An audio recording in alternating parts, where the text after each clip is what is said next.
अस्सलाम नाज़रीन, welcome to the show 10 PM Nadia Mirza. I am Nadia Mirza. नाज़रीन, बड़ी बड़ी इत्तलात हैं, बड़ी बड़ी इत्तलात की इत्तलात है, कुछ बड़ा होने जा रहा है, ऐसा कुछ लोगों का कहना है।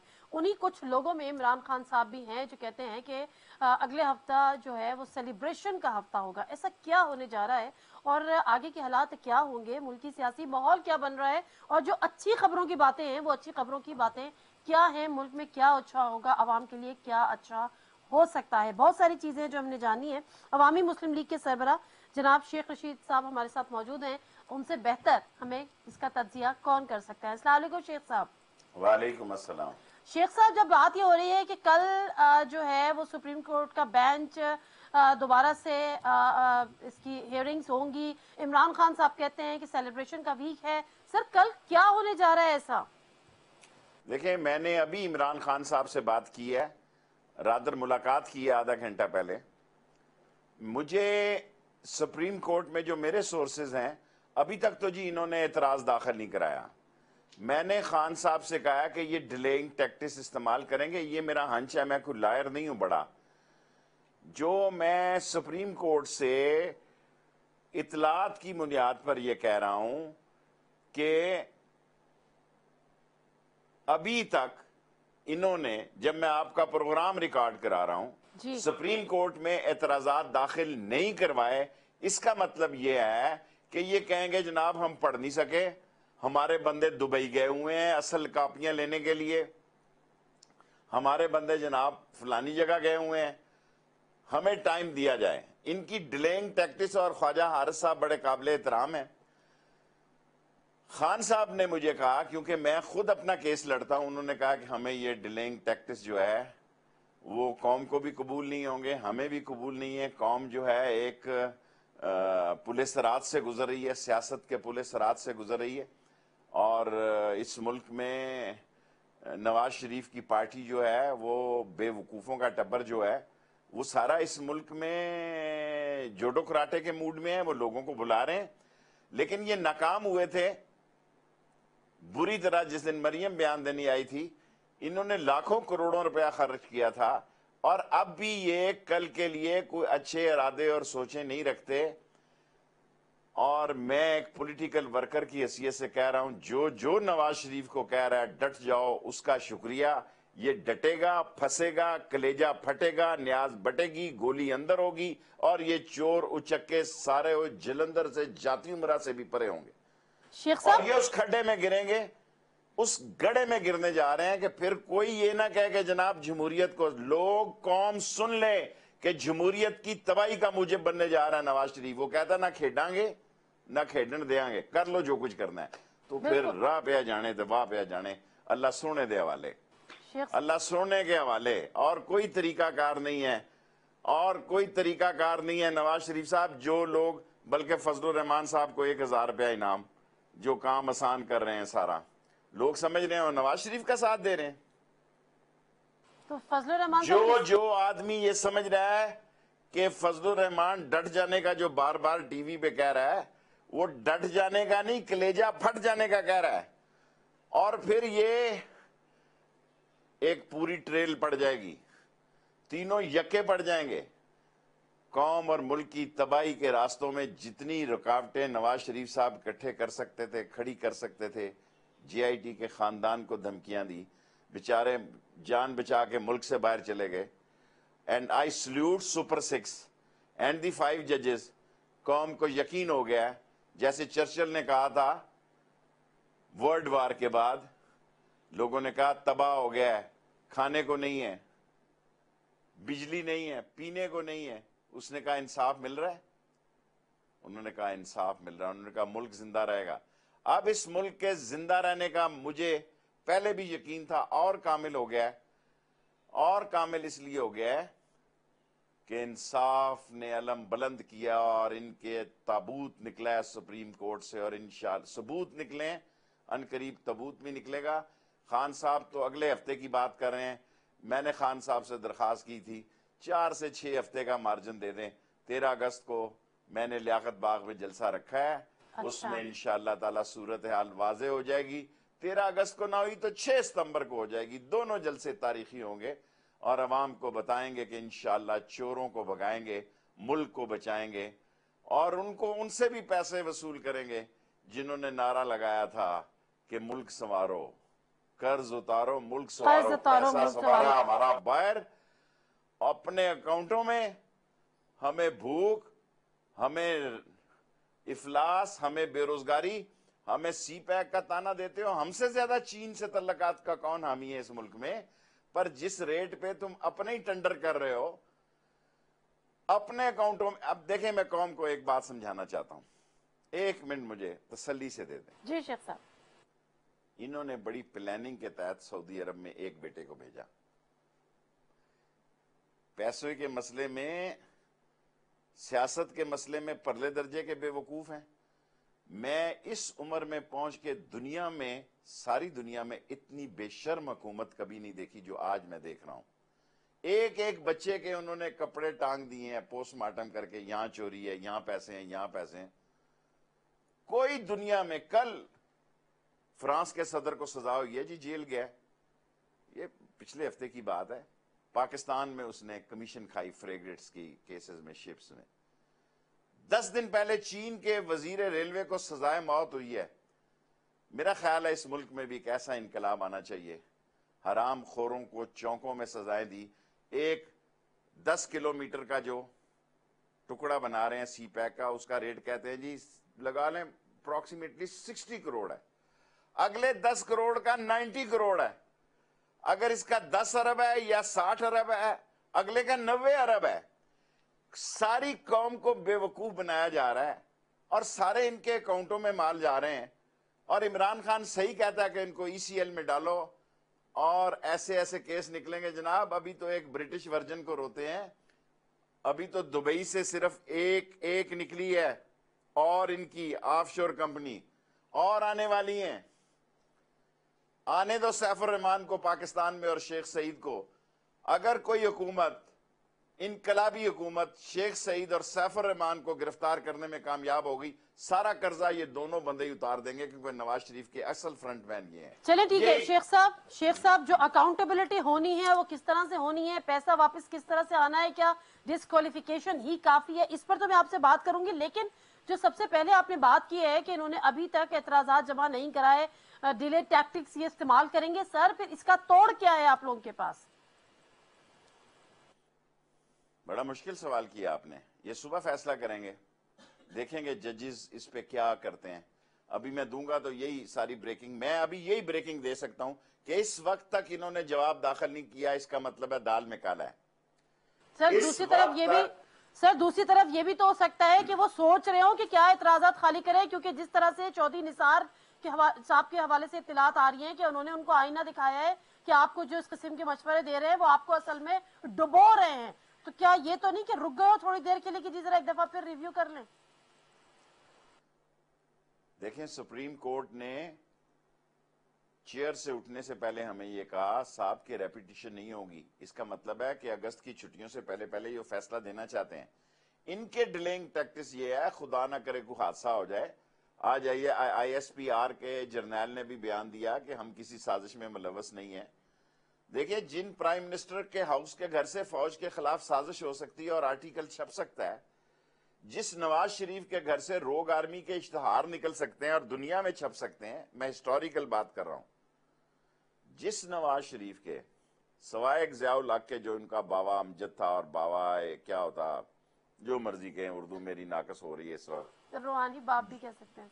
रूहानी तो नहीं हो सकता, नौजुबिल्लाह मिन ज़ालिक, उसकी तो कोई चीज नहीं है इसमें आई हुई। रूहानी तो नहीं हो सकता, सियासी बाप हो सकता है, क्योंकि ये भी GHQ के गेट नंबर 4 की पैदावार है। फौजी नर्सरियों से पैदा हुए हैं, फौजी नर्सरियों से ये भी पैदा हुए हैं। उसके अलावा आसफ जंजुआ के भाई ने केस कराया कि इसने मेरे भाई को कत्ल किया। मैं आर्मी चीफ की बात कर रहा हूं, कोई रॉ पे केस नहीं हुआ, कोई इंडियन इंटेलिजेंस पे या इंडिया पे नहीं हुआ, पाकिस्तान के नवाज शरीफ पे हुआ। जनरल करामत, एक पप्पू किस्म का जर्नैल आया, सारे लोग मेरा मजाक उड़ाते थे जब मैंने ये कहा कि यार उससे इसकी नहीं बनी, काकड़ से इसकी नहीं बनी, बेग से इसकी नहीं बनी, रहील शरीफ से इसकी नहीं बनी, और अभी तो 100 दिन मर के पूरे हुए हैं बाजवा साहब के, इसके साथ भी अड्डा लगा लिया सौकनों की तरह।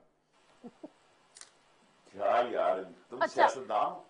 शेख तुम साहब सियासतदान हो, नवाज शरीफ अपनी मौत को, सियासी मौत को दावत दे रहे हो, और जो तुम मांग रहे हो, अल्लाह की पकड़ में इस दफा आए हो, अल्लाह की पकड़ में आ गए हो, तो इंशाअल्लाह ताला ये सारी दौलत जो हमारी तुमने लूटी है, ये तुम्हारे काम नहीं आएगी।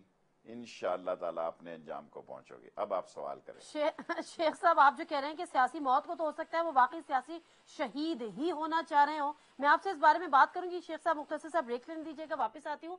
चौधरी निसार साहब के हवाले से बात करनी है, क्योंकि चौधरी निसार साहब के हवाले से बड़ी इत्तलात भी आ रही हैं। तवक्कुआत क्या है? सुना है कि he was the only guy in the cabinet, in the entire cabinet, जिन्होंने नवाज शरीफ साहब को कहा है कि आप ये गलत कर रहे हैं और आप फंस चुके हैं, अब आपको कोई मुआवजा ही बचा सकता है। इस किस्म की तिलात है, लेकिन तवक्कुआत क्या है? तिलात तो और भी कुछ बड़ी बड़ी हैं, लेकिन शेख साहब से ही जानते हैं। मुख्तसर सा ब्रेक, वापस आते हैं।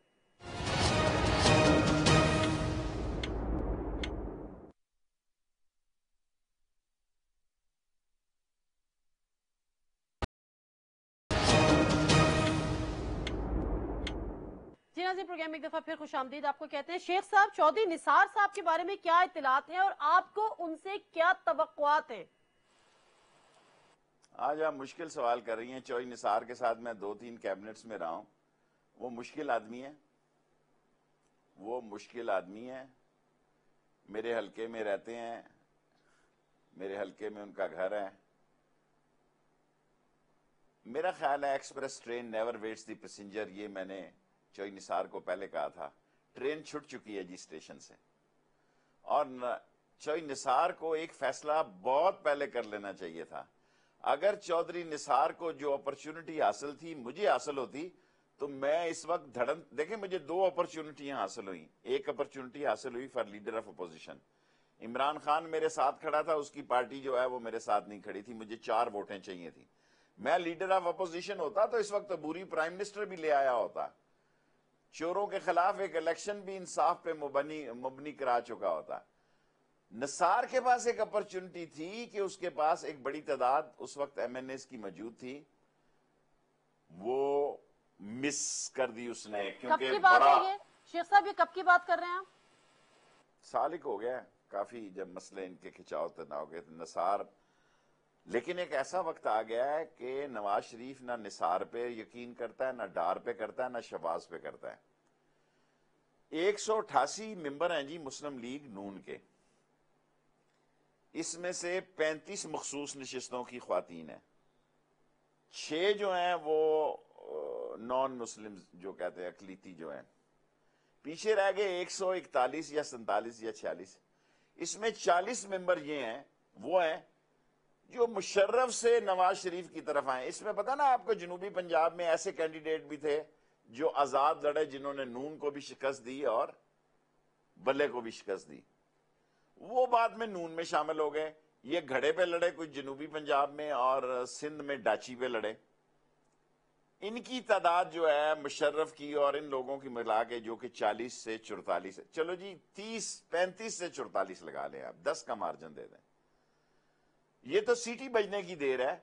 अगर नवाज शरीफ नाहल हो जाते हैं तो मेरे ख्याल में उनकी पार्टी का भी धैं पटास हो जाता है, धड़न तख्ता हो जाता है, और उसकी पार्टी अपना वजूद खो जाती है। किसको लाते हैं किसको नहीं लाते, ये बात की बात है। पहले फैसला नवाज शरीफ के केस का है। मैं 4 से 6 हफ्ते देता हूं, इसमें ये धड़न तख्ता इंशाल्लाह हो जाएगा। सर लेकिन और हाँ शेख जी, साहब, आप किस चीज के हक में हैं? आप क्या आया इस चीज के हक में हैं कि अगर नवाज शरीफ डिस्क्वालीफाई हो जाते हैं तो वो स्टेप डाउन हो जाए, साइड पे हो जाए, किसी और को वजीर आजम बना दें और इस हुकूमत की मुद्दत पूरी हो? या आप ये कहते हैं कि जी अगर नवाज शरीफ साहब स्टेप डाउन हो जाते हैं, डिस्क्वालीफाई हो जाते हैं, तो फिर ये हुकूमत का ही खात्मा हो और नए इलेक्शन हो?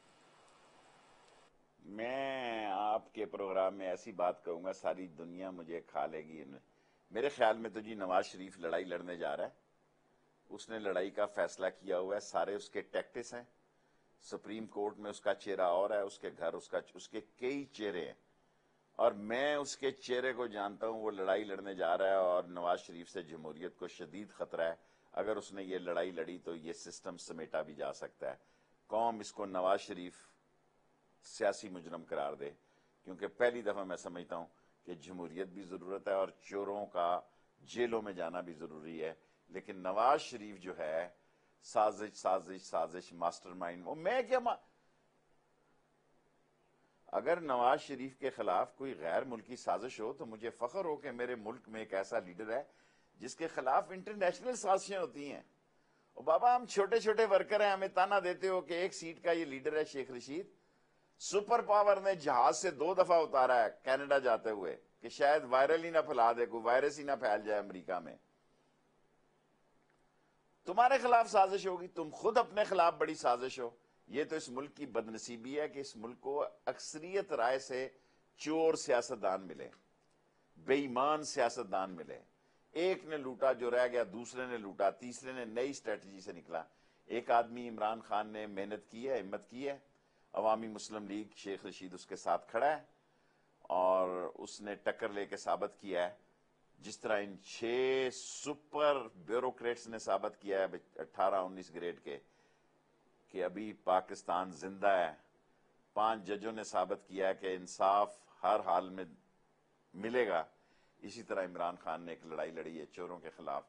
एंड आई बिलीव खुदा के यहाँ देर है अंधेर नहीं, वो वक्त आ गया जब नवाज शरीफ की पकड़ का वक्त है। अब आप मुझसे ये पूछ रही हैं कि मैं इलेक्शन का हामी हूं, सिलेक्शन का हामी हूं या हुकूमत को जाना, मैं इसका जवाब आपको दूंगा या 13 अगस्त के जलसे में या 6 सितंबर के जलसे में। चले शेख साहब, वो दिन भी दूर नहीं है, हम उसका भी इंतजार करते हैं। हम जब ये बात कर रहे हैं और आप जब ये बात कर रहे हैं कि नवाज शरीफ और उनकी जो पूरी दरबारी है वो कहते हैं कि जी साजिश हो रही है, साजिश हो रही है, बताते नहीं है। पीपल्स पार्टी भी कह रही है कि जी बताएं तो सही, दिल में ना रखें, खुदा के लिए अंदर अंदर घुट रहे हैं हम, बता दें कि साजिश क्यों हो रही है, कौन ये साजिश कर रहा है। फिर एक जावेद हाशमी साहब आ जाते हैं, उनको हर कुछ अरसे बाद फिर उनको याद आता है कि उनको कौम से कोई बात करनी है, एक प्रेस टॉक करनी है, वो बड़े बड़े इंकिशाफात करते हैं, फिर वो जजेस की बातें करते हैं, वो जर्नल की बातें करते हैं। ये उनको इल्हाम खुद होते हैं या ये भी कोई मियाँ साहब का एक कार्ड है जो वक्तन फवक्तन वो प्ले करते हैं मियाँ साहब? मुझे नहीं मालूम, मैंने जवेद हाशमी का स्टूडेंट लीडरी की है, अब मुझे हया आती है। अल्लाह ताला सबके हाल पे बेहतर करे। और अगर इसके बावजूद भी नवाज शरीफ ने उनको टिकट नहीं दिया तो फिर बहुत बुरा हो जाएगा, क्योंकि जिस तरह वो इमरान खान साहब की तरफ गए, उस दिन भी इमरान खान को मैंने एक बात कही थी, और जिस दिन वो छोड़ के गए तो इमरान खान ने कहा यार तू अंदर से वली तो नहीं है, जब तूने ये बात कही थी तो मुझे जरा अच्छी नहीं लगी, लेकिन बिल आखिर वही हुआ जो तूने कहा। सो मैं इमरान खान के एक साथी होने की हैसियत से जवेद हाशमी को उसके हाल पे छोड़ता हूँ। जो वो कह रहा है बस कौम उसको सुन ले। सियासत में बाज पोरस के हाथी भी होते हैं, और वो समझता है कि शेख रशीद और इमरान खान या जर्नैलों और जजेस के खिलाफ बयान दे के कद बढ़ता है। नहीं बढ़ता मेरे भाई, नहीं बढ़ता। और बाज़ औक़ात सियासतदान वहां पहुंच जाता है कि उसका कोई नोटिस भी नहीं लेता, और हमें नोटिस नहीं लेना चाहिए, और जवेद हाशमी वहीं पहुंच चुके हैं। शेख साहब, हम हमेशा से ये बात करते थे कि हमारी जो मिलिट्री स्टैब्लिशमेंट है और जो हमारी सिविल गवर्नमेंट है वो एक पेज पर है या एक पेज पर नहीं है। कुछ लोग कहते थे पेज एक ही है, किताबें ही अलग हैं। इस वक्त क्या हालात है? नवाज शरीफ साहब शोर मचा रहे हैं, मेरे खिलाफ साजिश हो रही है, साजिश हो रही है, साजिश हो रही है। वहां से बयान आ जाता है हम किसी किस्म की कोई साजिश में मुलविस नहीं है। अब मुझे ये बताएगा कि इस वक्त वो किताबें अलग अलग हैं, पेजेस अलग अलग हैं, या किताबें भी एक है और पेज भी एक है? गुजारिश यह है, पाकिस्तान की फौज एक बड़ी अजीम फौज है। जिस तरह जजेस की डेटों का बड़ा पता होता है ना कि ये फलाने दिन फलाना जज तरक्की करेगा या जज बन जाएगा या चीफ जस्टिस बनेगा या इसकी रिटायर, इसी तरह फौजियों ने भी आजकल जिन लोगों को इंटरनेट की समझ आई जानते हैं, उनको पता है कि फलाने की रिटायरमेंट क्या है और फलाने ने कब कोर की है और फलाने, ये कोई साइंस नहीं है। जब डॉन लीग्स में ये निकल गए तो फौज में बड़ी रिजेंटमेंट थी, सच्ची बात तो ये है। 100 दिन में जो पहली फॉर्मेशन कमांडर्स की मीटिंग हुई, उसमें पहला सवाल ये था डॉन लीग्स। फिर जब कमर बाजवा साहब काबिले एहतराम गए खारिया में, वहां भी फॉर्मेशन की जो गैरिजन में जो मीटिंग थी, फॉर्मेशन कमांडर्स की तो नहीं थी, वहां भी यही सवाल था। इन दी एंड कोयटा में उन्होंने कहा कि भाई आप, हर आदमी मुझसे यही सवाल करता है फैसला बिल आखिर जमहूरियत में रहते हुए आइन और कानून ने करना है, और अब आइन का और कानून का मसला आ गया है तो दुनिया में ये पहली हुकूमत है जो जेआईटी को गालियां दे रही है।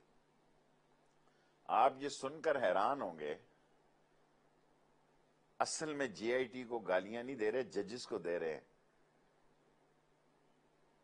बाज जो उस्ताद होते हैं ना हमारे महलों में, जो नए नए उस्ताद होते हैं, वो ऐसे लोगों पे हाथ रख देते हैं जो कि बड़े नामवर लोगों को ना ललकारते हैं, तेरी ऐसी की तैसी। वो तोके करते हैं कि बड़ा आदमी उसको एक आधी लगा देगा, लेकिन वो समझते हैं कि ये मास्टरमाइंड कोई और है, ये लड़ाई झगड़ा कहीं। यही जेआईटी के साथ ये 8-10 जो है ना चीखे, जो है 8-10 चीखों ने ये स्ट्रेटजी अपनाई। आप उनकी जिंदगी का तसव्वुर करें कि उनकी अपनी फैमिलीज बाहर जानी पड़ी, धमकियां हुई। आप उनका देखें कि उन्होंने किस तरह इंसाफ का अलम बुलंद रखा कि वो पागल है पोरस का हाथी राना सनाउल्लाह, वो तक कहता है ये कोई जिन्नों की जेआईटी थी जिसने 60 दिनों में 60 सालों का काम। और मैं आपको एक और बात बताऊं, ये जो डर रहे हैं ना, ये मैं कौम को आपके प्रोग्राम में बताना चाहता हूं कि लाइटें जल रही हैं जुडिशियल अकेडमी, जस्टिस अकेडमी, जो भी उसका नाम है, जेआईटी के आपस में। जी सर, जुडिशियल अकेडमी। ये अपना काम क्यों नहीं अभी तक इन्होंने खत्म किया? इन्होंने बाज खत लिखे हैं, बाजों के जवाब आ गए, बाजों के आ रहे हैं। सारे जवाब जो जेआईटी ने लिखे उसके अभी तक मसूल नहीं हुए, सऊदी अरब से मसूल नहीं हुआ और स्विट्जरलैंड से मसूल नहीं हुआ, कई और जगह से जवाब मसूल नहीं हुए। वो आ जाएंगे, वो भी जवाब, वो हिस्सा बन जाएंगे आपकी प्रोसेस। देखें, बाज़ भुट्टो ने केस लंबा किया, उनका ख्याल था कि एक जजेस का मसला है, जो उनका एक हामी जज था वही मर गया। ये जो लंबा कर रहे हैं, और वो जो रिपोर्टें आएंगी वो भी इस जेआईटी की तरफ से या इस तरफ से इस सुप्रीम कोर्ट का हिस्सा बन जाएगी। इनके वकील चीखते रहेंगे, वो जनाब वो तो काम 60 दिन में खत्म हो गई। इनके अमाल नामे, इनकी करतूतें इतनी खराब थी कि राना सनाउल्लाह ठीक कहता है कि ये 6 से 60 साल का काम था और ये लगे हुए थे, और कैसे हो गया 60 दिनों में। घबराओ नहीं, ठंडी सांस में रहो, अभी और रिपोर्टें आ रही हैं आपकी। ऐसी कंपनियां निकल रही हैं कि आपने सर पकड़ के बैठ जाना कि आपके साथ हुआ क्या है। चलें शेख साहब, एक और ब्रेक लेने दीजिएगा, मुझे इजाजत दीजिएगा, मैं वापस आ रही हूँ और शेख साहब से हम कुछ मजीद इस हवाले से बात करेंगे। 2 इंपॉर्टेंट चीजें जो मुझे जाननी है, अगर नवाज शरीफ साहब डिस्क्वालीफाई हो जाते हैं तो what's next, plus Imran Khan साहब ने एक ऑफर की थी शेख रशीद साहब को कि आप अपनी पार्टी का मर्ज कर दें पीटीआई के साथ, क्या सोचते हैं? और शेख रशीद साहब इस हवाले से मुख्तसर सा ब्रेक, वापस आते हैं, हमारे साथ रहिए।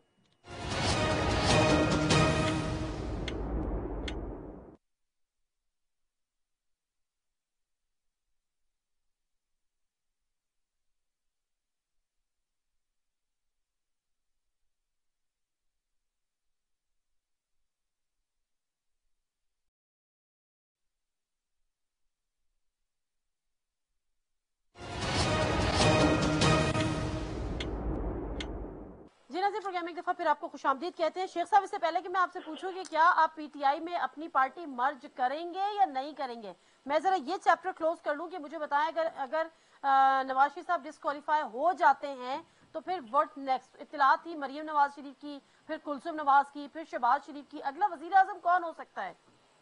देखें, जो इमरान खान कहता है ये तो सारा टब्बर ही चोर निकल आया, और शहबाज शरीफ के भी ऐसी बातें निकल आई हैं जो मैंने शहबाज शरीफ और कम से कम कुलसूम साहबा के बारे में नहीं देखी थी। उनके भी एसेट्स इतने ज्यादा निकल आए हैं।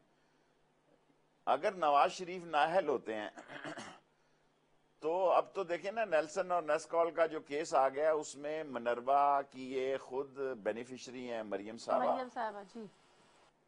और एक और बात अर्ज करता चलूं, मैं सारे केसेस को माफ करता हूं, मनी लॉन्ड्रिंग की, ये किया, नेस्कॉल नेस्काम हो गए, जाली दस्तखत किए, जाली डीड बनाई, झूठे दस्तखत और फ्रॉड किया। सबसे ज्यादा इनका बड़ा जुर्म है कि इन्होंने सुप्रीम कोर्ट के सामने फोर्ज डॉक्यूमेंट दिए। कौम को छोड़ें, कौम को तो 62 और 63 में सुप्रीम कोर्ट में बात करूंगा। सबसे खौफनाक बात है कि इन्होंने अदालत आलिया में झूठ बोला, इन्होंने अदालत आलिया में फोर्ज डॉक्यूमेंट दिए, इन्होंने सुप्रीम कोर्ट के साथ जायलसाजी की। अल्लाह के नबी का हुक्म है, जो झूठा है और धोखेबाज है वो मेरे में से नहीं है। जीआईटी ने उसकी अपनी रिपोर्ट बख्शिश में नहीं है। क्रिमिनल ऑफेंस उसको करार दिया है। हाँ, अल्लाह, अब आ गई हैं आप, खत्म होने से पहले इंटरव्यू। सो ये सीधा साधा कलंदर, और अंदर ये कहते हैं ना हम तो बड़े मलंग है, उधर ही बस घोट घोट के पिए, वो खशखाश डाल के जो बादामों के साथ पीते हैं। सो इनके तो हालात जो है इसी काबिल हैं। अब सबसे बड़ा जुर्म सुप्रीम कोर्ट के सामने जो उन्होंने डॉक्यूमेंट दिए हैं, इनकी बचत ही कोई नहीं है। ये फड्डा करने जा रहे हैं। पहले भी इन्होंने मरियम के दिन फड्डा करने की बड़ी जुस्तजू की, लेकिन इंतजामिया ने, पुलिस ने बहुत अच्छे इंतजाम किए और वो फड्डा पड़ नहीं सका। अब ये फिर करने जा रहे हैं। आजाद कश्मीर से लोग मंगवा रहे हैं, क्योंकि पंजाब वाले तो सयाने हो गए हैं और कहते हैं कि इनका बुरा वक्त है, इन पे बुरे दिन आ गए हैं। अब ये आजाद कश्मीर से बंदे मंगवा रहे हैं, इधर उधर से बंदे मंगवा रहे हैं, शर्मिंदा होंगे, मुंह की खाएंगे, मुंह के बल गिरेंगे, और इनके पास कोई चारा नहीं है। अगर ये समझते हैं कि स्टेप डाउन होके शायद कोई चांसेस हैं, शायद कोई चांसेस हैं, और जाहिर है किसी करप्ट आदमी को लगाएंगे। मुझे तो मोस्ट फेवरेबल शायद खाकान नजर आता है कि LNG में इनका पार्टनर है वो। अच्छा। 747 जहाज भी उन्होंने जब बेचे थे, जिससे ब्लू एयर निकली, शौकत अजीज इसका साथ मिला हुआ था, 2 नंबर का आदमी था वो जब। और परवेज लाई चाहता था कि इनके खिलाफ पर्चा हो, इन्वेस्टिगेशन हो, लेकिन शौकत अजीज आगे खड़ा हो गया कि जी अमेरिकन जहाज हैं और ये है वो है फलां है। सो मैं तो इन बंदों में, क्योंकि अगर एहसन इकबाल की तो मसला खत्म हो गया, क्योंकि उसकी निसार से फड्डा हो गया, और इतनी भी इनमें जरूरत नहीं है कि निसार को आसानी से निकल जाए। बुजदिल किस्म के सियासतदान है, माफी मांग के मुल्क से भागने वाले ये लोग हैं। पूरा टब्बर माफी मांग के गया, सारे मर्दों के दस्तखत है उस पर।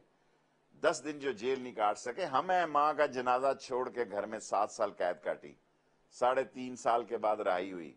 हमने नहीं उफ की, हमने नहीं चीखें मारी। एक अवारा कलाशनकोफ सोफे के नीचे निकाल के हमें 7 साल कैद टका दी गई।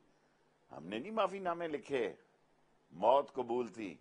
ये 2 नंबर के लोग हैं, खाना नंबर 2 से खाना नंबर 1 में आ गए हैं। GHQ के गेट नंबर 4 की पैदावार है। ये एहसान फरामोश लोग हैं। आप देखें, GIT के सामने अपने खालू को ही नहीं याद, कहता अच्छा ये मोहम्मद हुसैन। 2 घंटे सोच के बोलना पड़ा था कि ये खालू हैं। ये मेरा खालू था। अच्छा, तो इसी तरह ये जितने लोग ताड़ियां बजा रहे हैं ना, मरासी टाइप के, खड़े होकर के साथ हैं, हम तुम्हारे साथ हैं, मैं इनको जानता हूं। ये अपने साथ नहीं, इनके साथ क्या होंगे? और ऐसा नवाज शरीफ जो अपने खालू को नहीं पहचानता।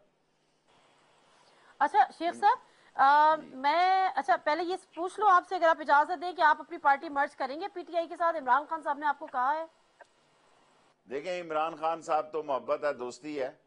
मैं तो पहले ही PTI में हूं, क्योंकि मैं इमरान खान के साथ हूं। मैं इमरान खान को ही PTI समझता हूं। मैं नहीं समझता कि PTI इमरान खान के अलावा किसी चीज का नाम है। बाकी मैं अवामी मुस्लिम लीग में हूं, मुस्लिम लीगी हूं, मुस्लिम लीगी रहूंगा। 13 अगस्त और 6 सितंबर को 2 जलसे करूंगा। और वो लोग जो समझते हैं इस मुल्क में उस वक्त तक फैसला आ गया हो या ना आया हो कि आम आदमी की सियासत इस मुल्क में भी परवान चढ़नी चाहिए, और हम तरीके इंसाफ के इत्तेहादी हैं, और उनके साथ मिलकर मैं 55 और 56 में इलेक्शन लड़ रहा हूँ। ठीक है, और 13 की रात को भी जलसा करूंगा, और 6 सितंबर को भी 2 जलसे ठीक है। करूंगा। यानी आपका जवाब तो मिल गया कि आप मर्जर करने नहीं जा रहे, ताहम उनके इत्तेहादी और उनके साथ खड़े हुए। शेख साहब, एक बड़ी इंपॉर्टेंट, हम जब बात करते हैं ना, अभी एक दफा फिर आपने देखा जब बात हो रही थी कि GIT को पब्लिक किया जाए, ये उन्हीं लोगों का मुतालबा था, मुस्लिम लीग नून का और उनके वुजरा का, वो खड़े आ गए थे सामने। अब एक दफा फिर सोशल मीडिया पे और कहीं ना कहीं ये बात हो रही है कि जो मॉडल टाउन सानिया था उसकी रिपोर्ट को भी पब्लिक किया जाए, जो जस्टिस बाक़िर नकवी थी। प्लस अगर आपको यकीनन आपको याद होगा, जो FIRs कटी थी, जो कि ताहिरुल कादी साहब कहते हैं कि जनरल राहिल शरीफ की को बीच में डाल के उन्होंने कटवाई थी, 302 के तहत कटी थी, और वो मियां नवाज शरीफ पर भी कटी थी। ऐसे ही है सर? देखिए जी, बड़ा जुल्म हुआ। मॉडल टाउन में तारीख की वो होली खेली गई कि हामला औरतों के मुंह में गोलियां मारी गई। ये कैसे बच सकते हैं ये लोग? ये नहीं बच सकते। और बिल आखिर ये राना सनाउल्लाह और दूसरे लोग ये तख्तों पे चढ़ेंगे इसी जस्टिस नजफी की रिपोर्ट पे। बेशक ये जस्टिस नजफी को जहां मर्जी भेज दें, जो मर्जी कर लें, लेकिन वो दिन दूर नहीं जब मॉडल टाउन साना के शुहदा को इंसाफ मिलेगा, उनके रिश्तेदारों को। इन्होंने कितने करोड़ों रुपया एक एक खानदान को ऑफर की कि सुलह हो जाए, वो नहीं माने और केस जिंदा है। और इंशाअल्लाह ताला जब ये हुकूमतों में नहीं होंगे तो सेकंड पर्चा इनके ऊपर मॉडल टाउन का कटेगा और सारे ये जेलों में बाकी मांदा जिंदगी गुजारेंगे इंशाअल्लाह।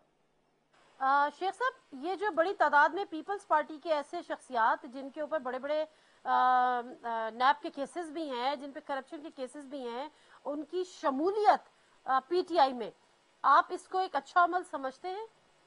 मेरा ख्याल है पीटीआई के पास बहुत सारे स्पोक्स पर्सन हैं। मेरा ख्याल है पीटीआई मुझे एक ऐसी जोरदार पार्टी है जिसमें हर दूसरा आदमी मीडिया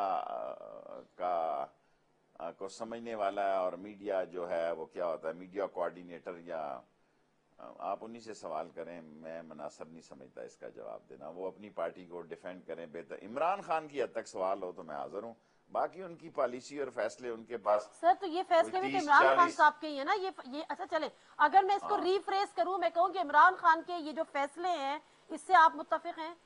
ये भी फैसला आप उन्हीं से पूछें जो पार्टी को, मैं तो उसकी पार्टी में नहीं हूं ना, मैं इसका जिम्मेदार नहीं हूं। अच्छा है बुरा ये इमरान खान जाने और उसकी पार्टी जाने।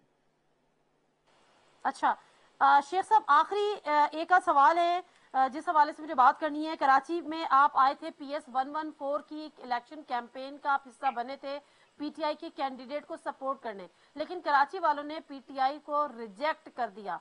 वजह? मेरा ख्याल है पीटीआई को काम करने की जरूरत है, रिजेक्ट नहीं किया। मेरी तो ख्वाहिश है, क्योंकि इलेक्शन के करीब मैं दोनों पीटीआई को इकट्ठा होते देख रहा हूँ, फारूक सत्तार की भी और मुस्तफा कमाल की भी, और तीसरी पीटीआई की नहीं बात कर रहा, एमक्यूएम की। और तीसरी एमक्यूएम क्या सियासत करेगी ये मैं उसके करीब जाके बताऊंगा। और बेहतरी के हालात होंगे, मुझे 4 से 6 हफ्ते दे दे, इंशाल्लाह पाकिस्तान की सियासत बदल जाएगी 4 से 6 हफ्तों में, अल्लाह को मंजूर हुआ। सर, लेकिन इमरान खान का या पीटीआई का बशमूल आपका, आप आ गए PS 114 में यहाँ पर उस कैंडिडेट को सपोर्ट करने, लेकिन कराची पीटीआई का खान साहब का फोकस नहीं है, इंटीरियर से सर जी मैं इमरान खान की वजह से चला गया, वरना मैंने जाना नहीं था। मुझे इमरान खान ने कहा तो उसको मैं ना नहीं कर सकता, इसलिए मैं चला गया, वरना मैं जाने का हामी नहीं था। मैं तीनों एमक्यूएम के लिए एक क्वेश्चन रखता हूँ। सर, तीनों कौन सी? आप एमक्यूएम लंदन के लिए भी कह रहे हैं? मेरा मतलब मैं माइनस इल्ताफ हुसैन महाजर कोई इतना मुर्दा कौम नहीं है, जिंदा कौम है और बेहतरी का ये फैसला करेंगी। मैं उस दिन अगर गया PS 114 में तो इमरान खान के कहने पर गया, और मेरा कोई इंटरेस्ट नहीं था। नहीं, आप सर ये जो एमक्यूएम लंदन की आप बात कर रहे हैं, तो कोई स्पेस देख रहे हैं आप आने वाले पॉलिटिकल? मैं अभी तो नहीं देख रहा, अभी तो उनके लिए कोई स्पेस नहीं है, लेकिन महाजर एक जीनियस कौम है, अपना वोट तो डालेगी, किस तरफ डालेगी ये फैसला हो जाएगा जब इलेक्शन होगा। ठीक है, thank you very much Sheikh Rashid साहब, आपके टाइम का हमारे सवालों के जवाब देने का। नाज़रीन, शेख रशीद साहब से गुफ्तगू कर रहे थे, बड़ी इंपॉर्टेंट उन्होंने बात की है, बड़ी धुआंधार उन्होंने आज बातें की हैं और बड़ा वाशगाफ अल्फाज में ये कहा है कि कल ना सही लेकिन कुछ बड़ा होने जा रहा है, हकीकतन सेलिब्रेशंस होने जा रही हैं। अगर ये शुरुआत है जिसमें हम करप्शन के खिलाफ एक जहाद का आगाज हो गया है, तो सारी कौम की सिर्फ इस वक्त ये दुआ है कि ये मामला सिर्फ शरीफ खानदान पर से शुरू होकर उन पर खत्म ना हो जाए, ये सिलसिला चलता रहे उस वक्त तक जब से पाकिस्तान जैसे मुल्क से, हमारे मुल्क से ऐसे सियासतदानों का खात्मा हो जो करप्शन में इन्वॉल्व है और उन्होंने मुल्क का दिवालिया निकाल दिया है। नादिम मिर्जा को इजाजत दीजिए, अल्लाह हाफिज।